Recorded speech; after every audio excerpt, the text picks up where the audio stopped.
بلقیس کی بربادی اور ریاض شاہ کی صفاقی نے میرے دل و دماغ میں تلاطم برپا کر دیا تھا۔ لاچارگی اور غصے کی ملی جلی کیفیت نے مجھے مہینوں اپنے کمرے میں بند رہنے پر مجبور کر دیا۔ کبھی کبھار میں بابا تیلے شاہ، بیری والی سرکار، حتیٰ کہ پیر کاکے شاہ کے دربار پر بھی گیا، لیکن ایک عام زائر کی طرح واپس آ جاتا تھا۔ سارے سلسلے بند ہو گئے تھے۔ میں نے BA کا امتحان اچھے نمبر لے کر پاس کر لیا تھا۔ میں مزید پڑھنا چاہتا تھا۔ والد محترم نے اپنے تعلقات استعمال کر کے مجھے نائب تحصیلدار بھرتی کروانے کی کوشش کی، لیکن میں نے اب فیصلہ کر لیا تھا کہ سوائے صحافت کے میں کسی دوسرے شعبے میں نہیں جاؤں گا۔ سیالکوٹ سے باہر نکلنے کے لیے میرے پاس اب یہی راستہ تھا کہ میں وکالت میں داخلہ لے کر لاہور آ جاؤں۔ پس میں نے تدبیر کی اور لاہور آ گیا۔ جس روز میں نے داتا کی نگری میں قدم رکھا، میری آرزوؤں کے گلشن آباد ہوتے نظر آنے لگے۔ میرے عزیز رشتہ دار لاہور میں رہتے تھے، لیکن میں جس مقصد کی خاطر لاہور آیا تھا اس کے لیے میں ان کے ہاں نہیں رہ سکتا تھا۔ یتیم خانہ میں ان دنوں حمایت اسلام لاء کالج کی کافی شہرت تھی۔ میں نے وہاں داخلہ لے لیا۔ انہی دنوں فیملی میگزین کا آغاز ہو چکا تھا۔ چونکہ تحریر و تصنیف سے وابستگی تھی، لہٰذا میں فیچر نگار کے طور پر فیملی میگزین کے لیے فیچر لکھنے لگا۔ اس دوران میں نے لاہور کے تمام عاملوں، مزاروں اور ایسے مقامات کی خاک چھان ماری جہاں جہاں عامل حضرات کے ملنے کی توقع ہوتی۔ میں لوگوں کو ریاض شاہ کا حلیہ بتاتا رہا، لیکن کوئی بھی اس شخص کو نہیں جانتا تھا۔ اس تلاش بسیار میں میری حالت دگرگوں ہو گئی۔ بھوک اور افلاس سے نڈھال ہو گیا۔ داتا دربار پر جا کر لنگر سے پیٹ بھرتا، چبرجی چوک کے لان میں رات گزارتا، رہنے کے ٹھکانے بھی چھن گئے تھے۔ بے کسی اور نامرادی کے باوجود میں نے دل نہیں چھوڑا۔ راتوں کو اسٹریٹ لائٹس کی روشنی میں پڑتا، اکثر رات گئے داتا دربار چلا جاتا اور صاحب مراد کے پاس بیٹھ کر قرآن پاک پڑھتا رہتا۔ میرے کان ہر وقت بار بار تیلے شاہ کی آواز سننے کے لیے بے چین رہتے۔ انہوں نے کہا تھا کہ وہ اگر اب مجھے ملے تو یہیں کہیں ملیں گے۔ داتا دربار کے اندر بہت سے سفید باریش اور نورانی چہروں والے بزرگوں کو غور سے دیکھا کہ نہ جانے ان میں سے کوئی ایک میرے مطلوبہ بزرگ ہوں۔ اسی طرح ایک سال گزر گیا۔ پھر ایک روز میرے بہنوئی لاہور آئے تو انہوں نے مجھے بتایا کہ ریاض شاہ کے بڑے بھائی سید اقبال حسین شاہ لاہور میں فلاں جگہ رہتے تھے، تم ان سے کیوں نہیں ملے؟ امید کے ہزاروں چراغ روشن ہو گئے اور میں اگلے ہی روز سید اقبال حسین شاہ کی تلاش میں نکل پڑا، لیکن وہ اس جگہ سے کہیں دور جا چکے تھے۔ مجھ پر مایوسی کا شدید دورہ پڑا۔ کئی روز تک میری حالت بھی خراب رہی، لیکن پھر مجھے فیملی میگزین کے مستقل رکن بننے کا موقع مل گیا تو میرے دن رات صحافتی ذمہ داریوں میں غرق ہو گئے اور وقت تیزی سے گزرتا چلا گیا۔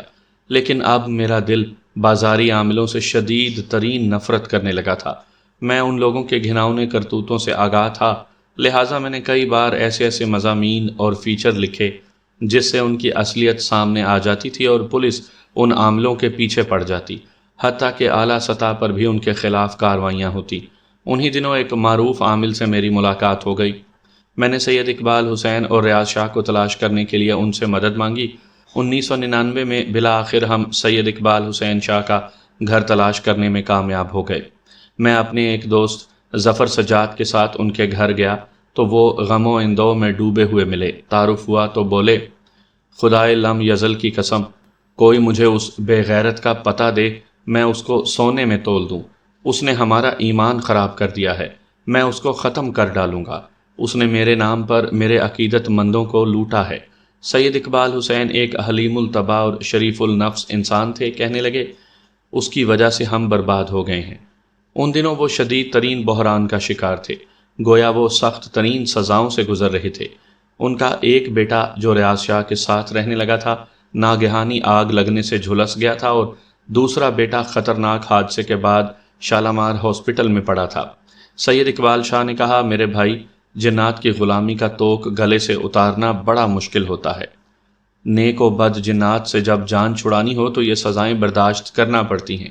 ان کی آنکھوں میں آنسو تھے، میں نے انہیں گلے سے لگا لیا۔ میں ان کے بیٹے کی تیمارداری کے لیے شالیمار ہسپتال چلا جاتا، ان سے پھر میرا مستقل رابطہ رہنے لگا، لیکن میں نے ایک بات صاف محسوس کی تھی کہ وہ مجھ سے کھل کر باتیں کرنے اور ملاقات سے گریزاں ہونے لگے تھے۔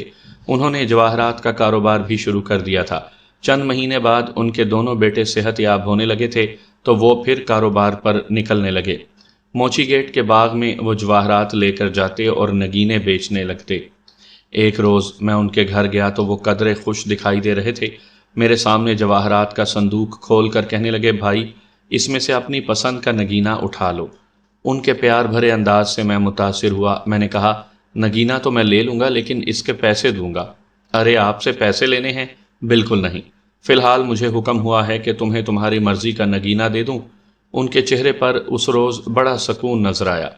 میں نے ان کی آنکھوں میں دیکھا اور مجھے لگا جیسے ہزاروں آنسو میرے حلق میں آ ٹھہرے ہیں اور ایک میٹھا گداز احساس نمو پانے لگا ہے۔ شاہ صاحب، کس نے آپ سے کہا ہے نگینہ دینے کو؟ بابا جی نے۔ اگر انہوں نے کہا ہے تو مجھے بابا جی سے ملوا دیں۔ یہ کہتے ہوئے میری آواز بھر آ گئی اور آنکھوں میں آنسو آ گئے۔ برسوں بیت گئے ان کے ہجر میں، بہت کچھ لٹ گیا ہے میرا۔ میں ان سے ملنے کے لیے تمنائیں لے کر یہاں آیا تھا۔ شاہد، ان کے چہرے پر ایک دم اکتاہٹ اور سختی پیدا ہو گئی۔ بابا جی کو بھول جاؤ، اگر تم پر ان کی اصلیت کھل گئی تو تم تڑپ تڑپ کر مر جاؤ گے۔ میرے آنسو پلکوں میں ٹھہر گئے اور میں شاہ صاحب کی طرف حیرت آمیز مگر ملتجی نظروں سے دیکھنے لگا۔ سنو، اگر سن سکتے ہو تو سنو۔ جنہیں تم بابا جی کے برگزیدہ جنات کہتے ہو، سمجھتے ہو، وہ جن نہیں تھے۔ کیا شاہ صاحب آپ کیا فرما رہے ہیں؟ وہ جنات نہیں تھے تو کیا تھے؟ شاہ صاحب نے ٹھنڈی آہ بھری اور کمرے کے روشن دان کی طرف دیکھنے لگے، اور جب وہ بولے تو میری سماعت پر ہزاروں ٹن جلتا ہوا بارود گرنے لگا۔ میری حالت بہت بری ہو گئی تھی۔ میں سر تپا پسینے میں بھیگ گیا، ریشے سے پورا بدن کانپنے لگا تھا۔ میرا دل چاہتا تھا فرش پھٹ جائے اور میں اس میں پورے کا پورا غرق ہو جاؤں، کوئی میرے کانوں میں سیسا پگھلا کر ڈال دے، نہ میں سن سکوں، نہ دیکھ سکوں، نہ سوچ سکوں۔ کیا یہ سچ ہے شاہ صاحب؟ میرے گھٹنوں سے جان نکلنے لگی اور میں بید کی کرسی پر گر گیا۔ یہ سچ ہے میرے بھائی۔ بابا جی جنہیں تم بہت بڑی ہستی سمجھ رہے تھے، وہ شیطان تھا، ابلیس کی پرچھائی تھا وہ۔ ان کے چہرے پر سختی، آنکھوں میں الجھن اور لہجے میں ناراضگی صاف محسوس ہو رہی تھی۔ انہیں بھول جاؤ تم، ان کا ذکر بھی مت کیا کرو ورنہ ایک روز پچھتاؤ گے۔ شاہ صاحب، میں نکاہت زدہ لہجے میں بولا، اب کس پچھتاوے کا غم کروں؟ پہلے میں اس بات کو تو برداشت کر لوں۔ مجھے ابھی تک یقین نہیں آ رہا۔ میرا کلیجہ پھٹنے کو تھا، دل بری طرح دھڑک رہا تھا، سانسیں تیز ہو گئیں اور میں نے پوری قوت مجتمع کر کے شاہ صاحب کے ہاتھ پکڑ لیے۔ خدا کے لیے کہہ دیجئے یہ جھوٹ ہے۔ صبر میرے بھائی، صبر۔ میں تم سے کیوں جھوٹ بولوں گا؟ ریاض شاہ کے پاس جو بابا جی تھے وہ شیطان تھا اور یہی حقیقت ہے۔ اس بار میں نے ان کے چہرے پر عجیب سی چمک دیکھی تھی جو لمحہ بھر میں معدوم ہو گئی۔ میرے ذہن میں سوچ کی چنگاری بھڑکی۔ آپ نے فرمایا کہ ریاض شاہ کے پاس جو بابا جی تھے وہ شیطان تھا، یہی فرمایا ہے نا؟ ہاں، میرا مطلب یہی ہے۔ وہ بولے، تمہارے لیے ٹھنڈا پانی منگواتا ہوں۔ جی شکریہ، مجھے پیاس نہیں ہے۔ اگر آپ میری فکر ختم کر دیں تو میری برسوں کی پیاس بجھ جائے گی۔ میں نے کہا، آپ کی بات سے لگتا ہے کہ آپ کے پاس جو بابا جی تھے یہ وہ نہیں تھے۔ ہاں، میں یہی کہنا چاہتا تھا۔ تم ایک زیرک نوجوان ہو، جلد سمجھ گئے۔ ان کے لبوں پر مسکان ابھری۔ تو پھر یہ سب کیا ہے؟ میں نے الجھے ہوئے لہجے میں سوال کیا۔ میں بتاتا ہوں۔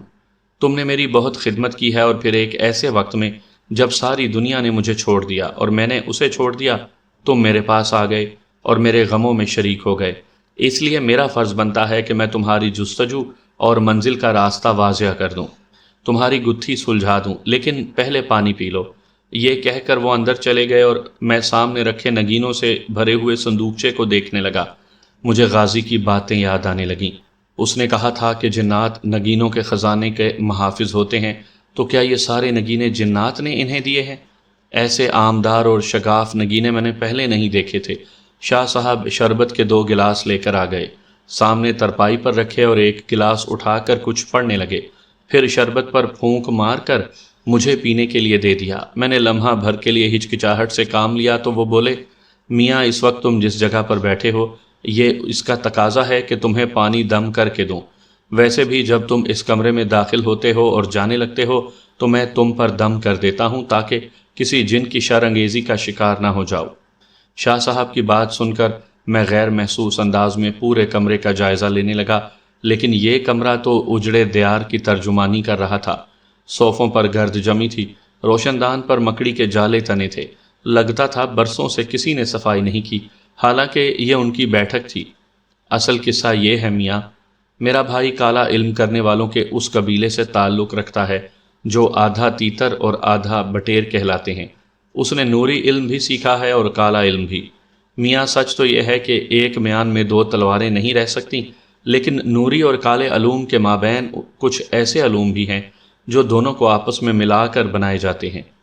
عالمین حضرات، نعوذ باللہ، قرآن پاک کی مقدس آیات کے ساتھ ایسے ایسے عمل باندھ دینے میں شیطانی قوت حاصل کر لیتے ہیں کہ اس پر جتنی بھی لعنت بھیجی جائے کم ہے۔ تقسیم بر صغیر کے بعد ہمارے ہاں بہت سے مسلمان عاملوں نے ہندوؤں سے یہ عمل سیکھے اور تجربات کر کے دونوں علوم کو آپس میں مکس کر دیا۔ ان دونوں علوم کے درمیان لٹکے ہوئے یہ عامل ہوس کے غلام بن کر رہ جاتے ہیں۔ روپیہ، پیسہ، شہرت، قہر و غضب اور صنف مخالف کے ساتھ ان کی رغبت ایک مجبوری بن جاتی ہے۔ میرا بھائی بھی ان میں سے ایک ہے۔ اللہ معاف کرے، میں نے تو اس کا کبھی تصور بھی نہیں کیا، اور نہ ہی میری والدہ محترمہ نے کبھی کسی سفلی علم کی حوصلہ افزائی کی تھی۔ بابا جی سرکار میری عبادت گزار والدہ پر مہربان تھے، اور ان کی وفات کے بعد بابا جی سرکار میرے پاس آنے لگے۔ والدہ نے اور بابا جی نے مجھے روحانی علوم سکھائے تھے۔ میں چونکہ روپے پیسے کے لیے یہ کام نہیں کرتا تھا، لیکن میرے بھائی سے یہ برداشت نہیں ہوتا تھا۔ وہ کہتا تھا کہ ہم جنات کی خدمت کرتے رہتے ہیں، یا پھر دکھی انسانیت کے لیے اپنے آپ کو دکھوں میں مبتلا رکھتے ہیں، ہم ان کے ذریعے پیسہ کیوں نہ کمائیں؟ سو وہ بھٹک گیا اور اس نے کالا جادو کرنے والے ہندو اور مسلمان عاملوں کے زیر سایہ چلے کاٹنے شروع کر دیے۔ میں نے بڑی کوشش کی کہ اسے اس گندی راہ سے بچا لوں، لیکن وہ اتنا گھاگ اور شیطان ہو گیا تھا کہ اس نے مجھ پر بھی ہاتھ ڈالنا شروع کر دیا۔ مجھے جنات بزرگوں کی عزت کا خیال تھا، لہٰذا میں نے بابا جی کو آزاد کر دیا۔ وہ میرے قیدی نہیں تھے بلکہ مہربان تھے۔ مجھے ان کی وجہ سے بے پناہ عزت اور شہرت ملی تھی۔ میں نے یہ بات ریاض شاہ کو نہیں بتائی تھی، لیکن بدقسمتی سے میرے بیٹے کو یہ معلوم ہو گیا کہ میں نے بابا جی کو آزاد کر دیا ہے۔ اب وہ اپنی مرضی سے آتے، یا پھر میں اگر کسی مجبوری کے عالم میں انہیں یاد کرتا تو وہ آ جاتے تھے۔ میرے بیٹے نے اپنے چچا یعنی ریاض شاہ کو یہ خبر دے دی تھی کہ بابا جی اب ہمارے پاس نہیں رہے۔ اسے اگر کسی کا خوف ہوتا تھا تو وہ بابا جی کا تھا۔ وہ نہ رہے تو وہ باغی اور مادر پدر آزاد ہو گیا۔ مجھے بہت بعد میں معلوم ہوا کہ اس نے میرے گھر کے اندر بہت سی خندقیں کھود رکھی ہیں، یعنی اس نے میرے بچوں کو بھی گمراہ کر لیا ہے۔ خیر، جب مجھے معلوم ہوا تو اس وقت تک میرا بڑا بیٹا گمراہ ہو چکا تھا، اور ریاض شاہ اسے اپنے ساتھ لے کر ان علاقوں میں چلا گیا جہاں میرے معتقد رہتے تھے۔ میں نے ان سے کبھی ایک پیسہ بھی نہیں لیا تھا، لیکن ریاض شاہ نے بابا جی کے شعبدے دکھا کر لوگوں کا مال اور عزتیں لوٹنا شروع کر دیں۔ بابا جی کے شعبدے سے کیا مراد ہے؟ میں نے سوال کیا۔ بتاتا ہوں میاں، ریاض شاہ نے عملیات کے زور پر جنات قابو کر لیے تھے اور پھر انہیں بابا جی کا سوانگ بھرنے کے لیے کہہ دیا تھا۔ ان میں سے کچھ جنات مسلمان تھے۔ جس طرح مسلمانوں میں بھی ایسے لوگ ہوتے ہیں جو مذہب سے دور ہوتے اور کافروں سے بدتر حرکتیں کرتے ہیں، اسی طرح جنات میں بھی صرف نام کے مسلمان ہوتے ہیں۔ ریاض شاہ نے خود کو روحانی بزرگ کے روپ میں ہر جگہ خود کو پیش کیا۔ وہ کسی مرید کے گھر بسیرا کر لیتا اور پھر وہاں گند پھیلانا شروع کر دیتا۔ لیکن شاہ صاحب، پھر بابا جی شیطان تو نہ ہوئے نا؟ وہ اصل بابا جی نہیں تھے۔ میرے بابا جی تو نسلاً مسلمان ہیں، اور ان کے بزرگ اور معلم صحابہ کرام کی صحبت میں رہتے رہے ہیں، اور ہاں، بابا جی کے بزرگوں سے میں بھی ملا ہوں۔ وہ بھی یہی کہتے تھے۔ میں نے اپنے ان ہاتھوں سے ان کی خدمت کی ہے، انہی ہاتھوں سے محسوس کیا ہے اور ان نظروں سے دیکھا ہے۔ میں نے ریاض شاہ کے عملیات بھی دیکھے ہیں، اور میں نے شاہ صاحب کی بات کاٹتے ہوئے بے صبری سے اپنی داستان سنا دی کہ کس طرح برسوں پہلے میں بابا جی، ریاض شاہ اور ملنگوں اور اللہ کی برگزیدہ بندوں سے ملتا رہا ہوں۔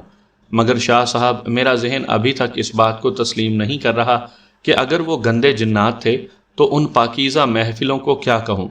درود و سلام کا ذکر، تلاوت قرآن پاک، نعت یا محافل، بابا جی کا ریاض شاہ کی سفلی حرکات پر ناراض ہونا، یہ سب کیسے ہو سکتا ہے؟ میں کیسے مان لوں؟ اور کیا میں یہ مان لوں کہ نعوذ باللہ مقدس اور قرآنی اعمال کا شیطان پر اثر نہیں ہوتا؟ اگر وہ بابا جی شیطان کی پرچھائی تھے تو پھر ان کی ایمانی صفات کے بارے میں کیا کہیں گے؟ استغفر اللہ، میرا کلیجہ پھٹ جائے گا۔ شاہ صاحب، اس بات کو واضح کر دیں، اور پھر مجھے یہ بھی بتائیں کہ بقول آپ کے بابا جی اپنی مرضی سے آپ کے پاس آ سکتے ہیں اور مجبوری کے عالم میں آپ انہیں بلا بھی سکتے ہیں، تو پھر جب آپ کا بھائی ہر طرف گند پھیلا رہا تھا، اس نے قیامت برپا کی ہوئی تھی، آپ نے اصلی بابا جی سے مدد کیوں نہ مانگی؟ کیا یہ مجبوری نہیں بن سکتی؟ انصاف اور ظلم کا جواب دینا چاہیے تھا آپ کو۔ معاف کیجئے شاہ صاحب، آپ کی باتیں میرا ایمان خراب کر دیں گی، میں اصل راستے سے بھٹک جاؤں گا، للہ کچھ واضح کریں۔